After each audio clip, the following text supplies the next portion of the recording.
Greetings to all.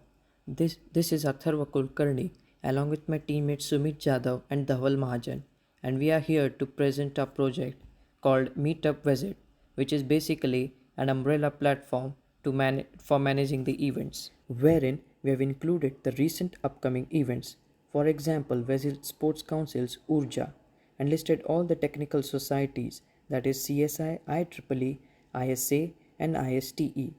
In addition to it, we have also added student councils that are cult, sort, music, and sports.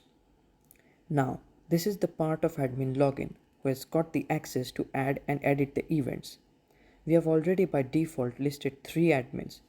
As soon as the admin logs in, he or she will be redirected to the dashboard.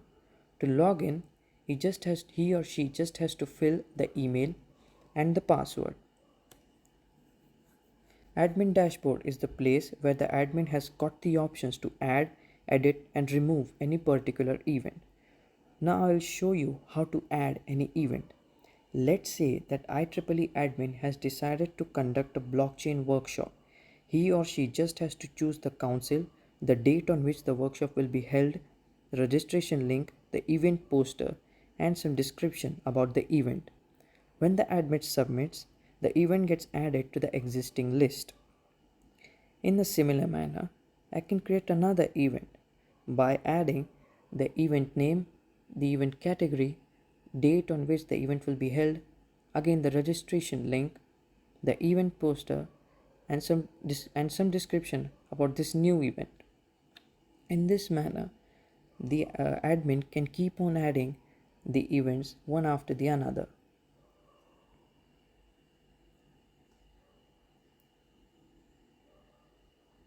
Depending upon the recency of any particular event, that event will be shown on the top. Due to some reason, if an admin has to edit an event, he or she can go to the edits page, change the required details, and submit the form again.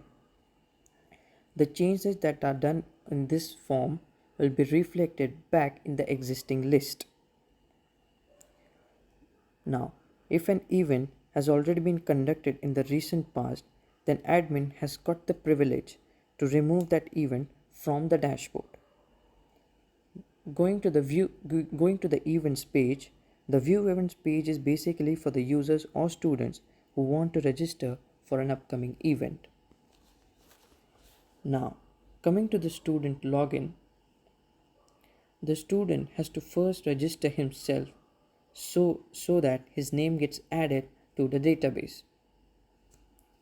As you can see, we have created a database called as users, wherein all the student data will be stored. To register himself, the student has to add his name, his email ID, and create a password. Now, after the registration is done, the student can go to the login page. Now, as you can see, the student has been registered in our database. To log in, the student just has to enter his email and enter his password.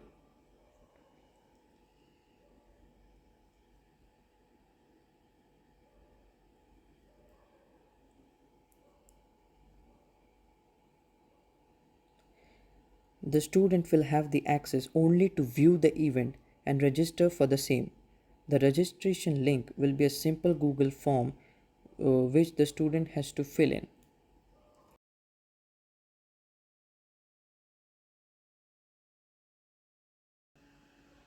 Now, if a student tries to access the Add Events page, he will be redirected to the admin login.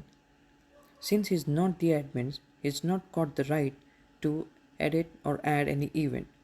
Same goes for the Edit Events page and the admin dashboard as well. As mentioned earlier, the student will only have the access to view the events and shall be redirected if he or she attempts to get to the editorial part of it.